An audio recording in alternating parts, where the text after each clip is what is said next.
prazer estar aqui. Eu, em primeiro lugar, gostaria de agradecer ao professor Benedito Adeodato, novo decano desta Centro de Ciências Jurídicas e Políticas, pelo honroso convite para estar aqui conversando com os senhores sobre este tema. Obviamente que a minha participação aqui explica-se muito mais pelo fato de eu ser português do que pelo fato de eu ser especialista no tema. Tá? E essa é a razão de ser, a bem da verdade, a razão oculta do convite, e eu tomo a liberdade de colocá-la imediatamente em destaque.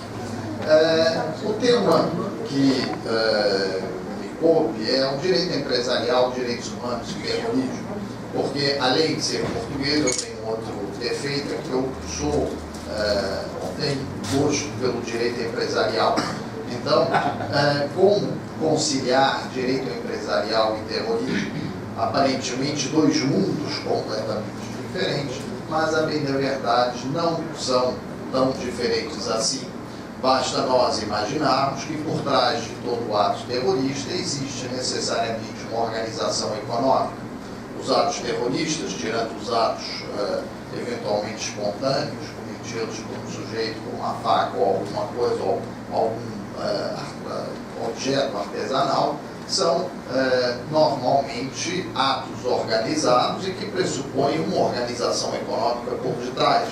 Pressupõem que haja o financiamento desta atividade, que haja a aquisição e, portanto, a venda dos bens e dos instrumentos que permitem um ataque terrorista e pressupõe, portanto, também uma circulação dos capitais à volta disto, à volta desta atividade terrorista. E quando se fala, portanto, de uma organização econômica, fala-se, obviamente, também de uma organização empresarial, e ainda que seja uma empresa do mal. Tá? Eu lembro aos senhores que os terroristas, os piratas, que atacavam ali lá em cima, perto da Somália, os navios que passavam, que se dirigiam ao canal do Suez para entrar no Mediterrâneo, eram organizados praticamente sob uma forma de sociedade, onde havia o diretor da sociedade, havia o gerente da sociedade, havia os superintendentes da sociedade, e assim sucessivamente até chegar ao final. Cada um tinha um papel, e o resultado do ato de pirataria marítima era distribuído também entre todos aqueles que participavam desta sociedade, de acordo, vamos dizer, com a sua participação no capital social. Então, uma forma de se falar de terrorismo é também sob o ponto de vista do direito empresarial e da atividade empresarial. Eu não vou aqui detalhar um pouco quais foram não vou aqui tratar especificamente da gênese da lei brasileira sobre terrorismo. Todos sabem que esta lei foi aprovada agora em 2016. Esta lei faz parte de um movimento iniciado na Organização da Cooperação e Desenvolvimento Econômico, chamado OCDE, onde existe um grupo de ação financeira internacional, que foi criado em 1989, para coibir a lavagem de dinheiro do crime organizado e as fontes de financiamento do terrorismo. E a OCDE, principalmente depois dos atos de terrorismo de 9 de setembro, incentivou os Estados a adotarem uma regulamentação, uma norma própria sobre terrorismo. E, inclusivamente, a lei brasileira sobre o antiterrorismo, ela foi adotada no âmbito do compromisso que o Brasil assumiu ao ser escolhido para sediar os Jogos Olímpicos. Então, como também, talvez uma parte dos senhores saiba, esta lei resultou tanto de havia dois projetos em tramitação para esta lei, um do Senado e outro da Câmara dos Deputados, e acabou por prevalecer um deles, e a grande diferença é lá o artigo que trata especificamente dos direitos sociais, que não está, e com relação também um pouco ao conceito de terrorismo que está dado na lei, mas a principal razão da discussão era sobre como qualificar os movimentos sociais e se os movimentos sociais poderiam ser qualificados de terrorista. Eu não tenho a menor dúvida que Tiradentes teria sido, hoje em dia, qualificado como terrorista do ponto de vista português. Do ponto de vista brasileiro, certamente é um herói nacional. Tá? Mas, enfim, isso demonstra a complexidade do problema. Eu gostaria de, ainda em caráter introdutório, explicar que, a bem da verdade, a nossa lei já começa torta. Porque, se os senhores repararam, a epígrafe da lei diz: a lei número tal que regulamenta o disposto no inciso tal, do artigo tal da Constituição Federal, disciplinando o terrorismo. Disciplinando o terrorismo e tratando das disposições investigatórias e processuais. Então eu fiquei pensando, poxa, que bom, nós temos um país que disciplina o terrorismo, diz, olha só o que o terrorista pode fazer, o que o terrorista não pode fazer, como é que o terrorista pode fazer, etc. Ao ler aquela lei, eu fiquei pensando, bom, pode ser que foi ali um lapso na redação da lei.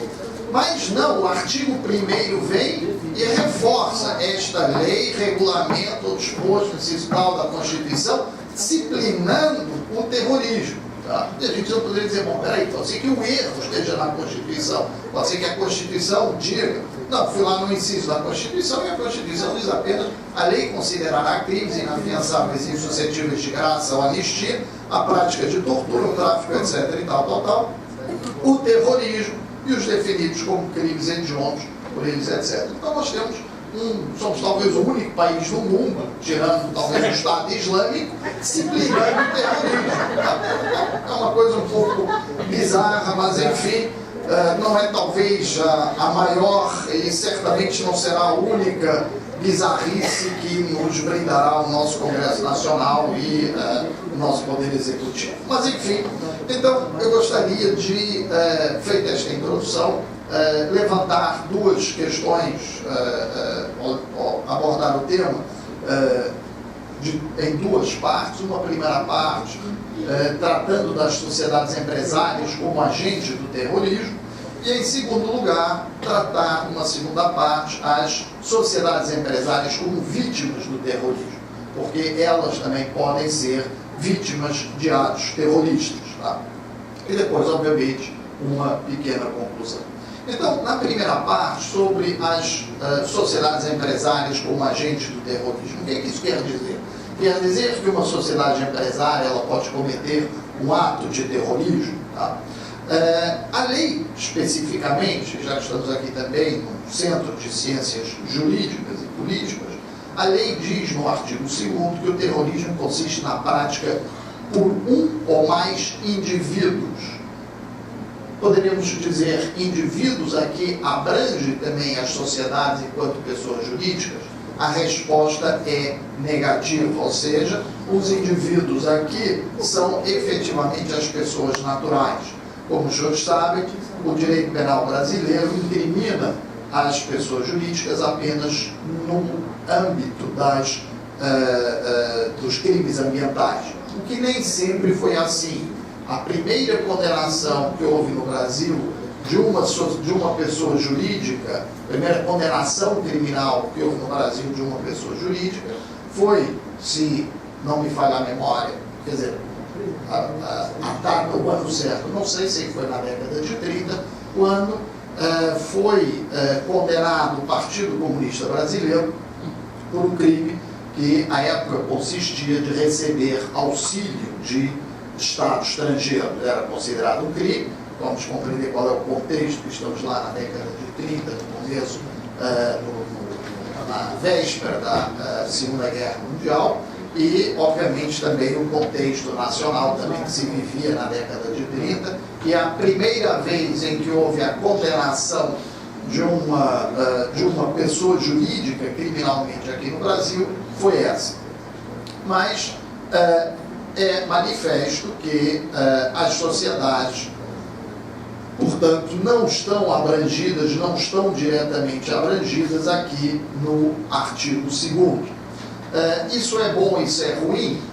esta visão que o direito penal brasileiro tem da impossibilidade das sociedades não poderem delinquir, vem de um conceito ultrapassado do que seja uma sociedade empresária.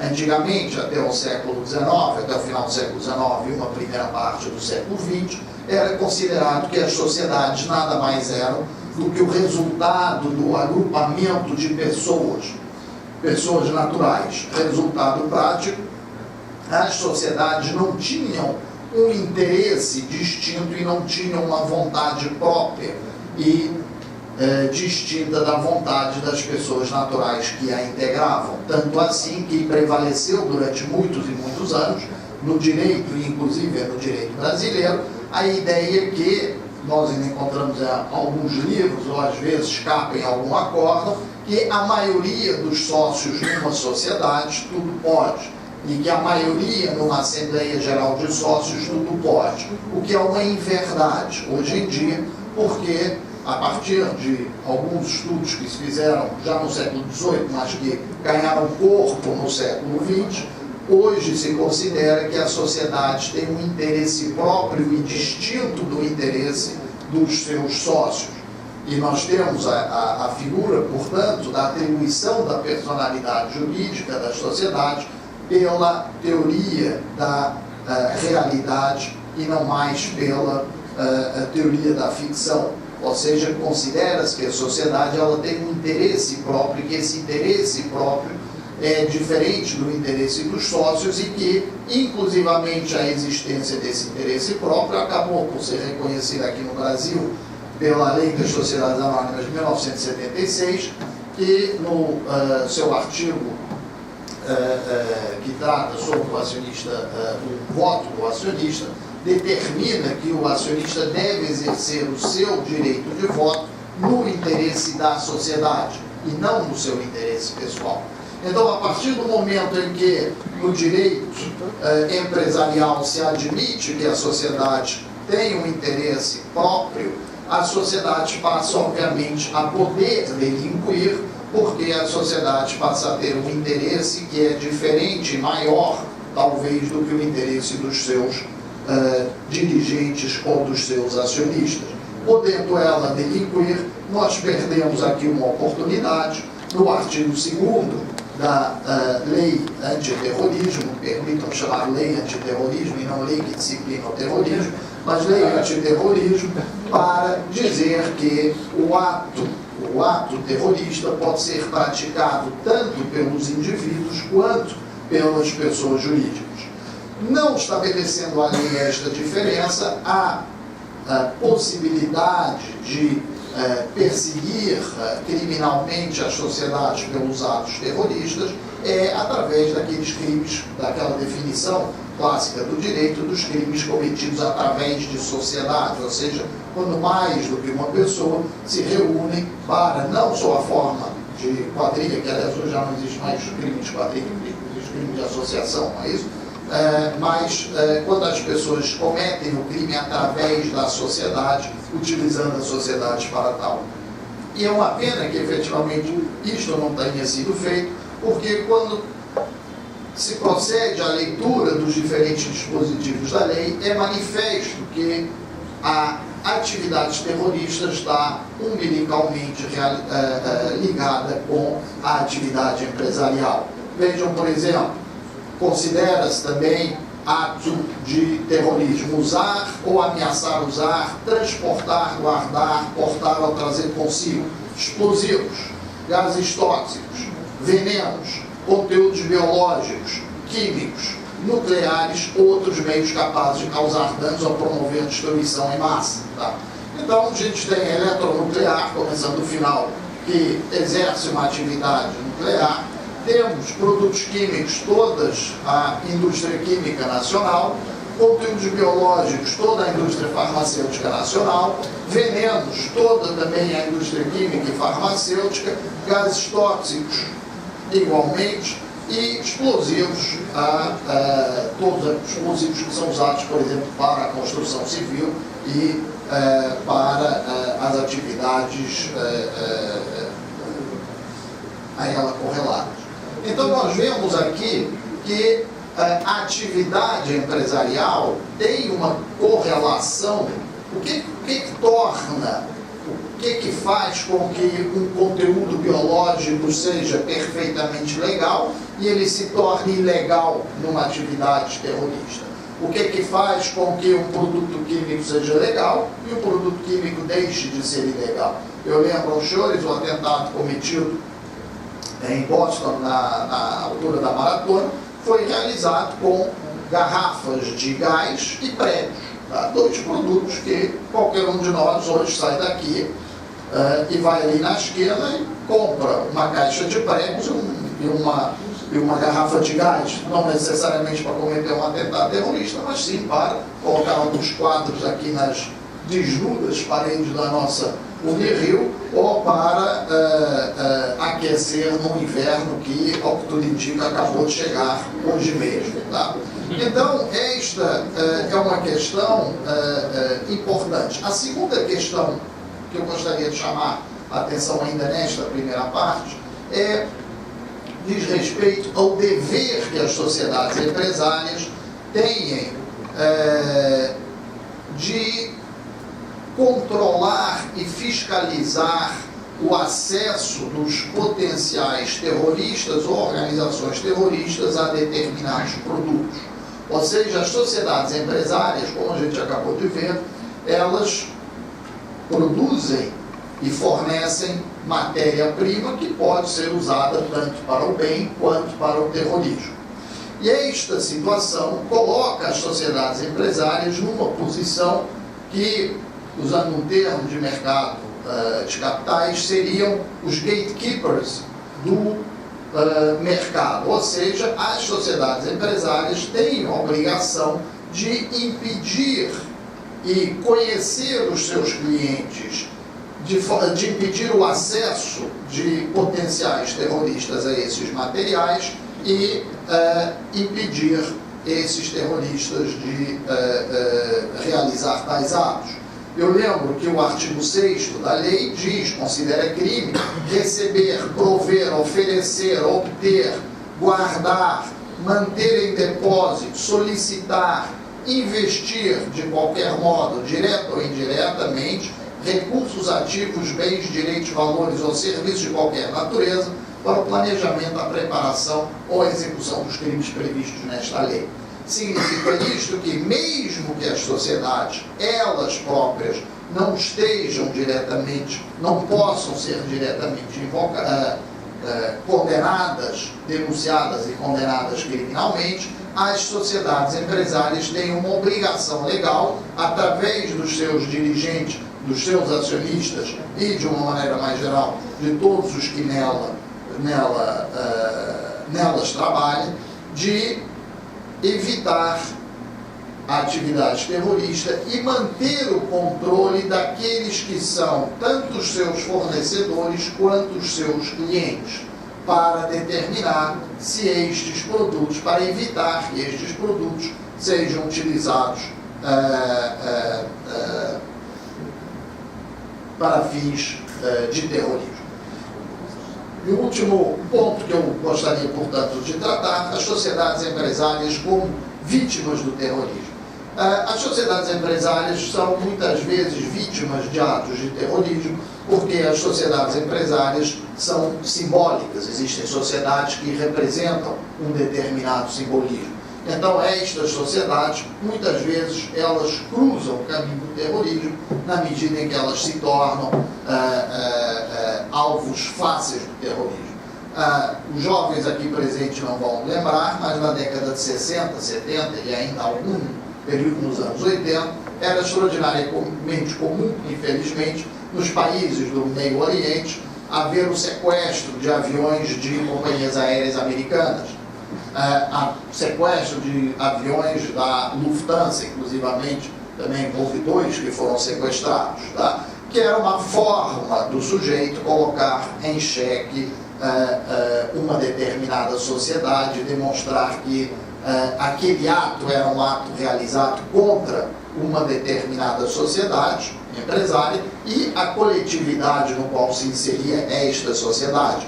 Eu não tenho notícia na mesma época, teria tido o mesmo impacto, os sequestros de aviões da Middle Eastern Airlines ou alguma coisa do gênero, da Jordanian Airlines ou alguma coisa do gênero. Então, estes atos são praticados contra essas entidades como uma manifestação.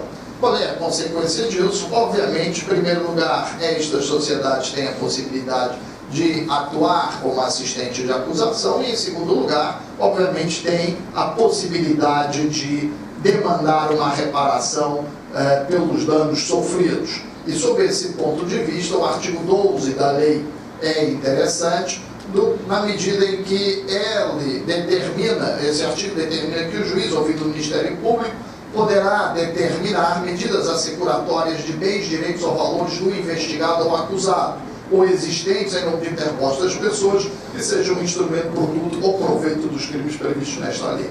Portanto, havendo a possibilidade também do juiz decretar a indisponibilidade de bens como forma não só de impedir a realização do crime, mas, eventualmente, a reparação dos danos sofridos. Portanto, ao fim desta breve exposição, e o propósito dela era mais suscitar dúvidas do que esclarecimentos, parafraseando um certo humorista brasileiro, é apenas alertar os senhores para a proximidade que existe entre o direito empresarial e as questões ligadas ao terrorismo. Muito obrigado.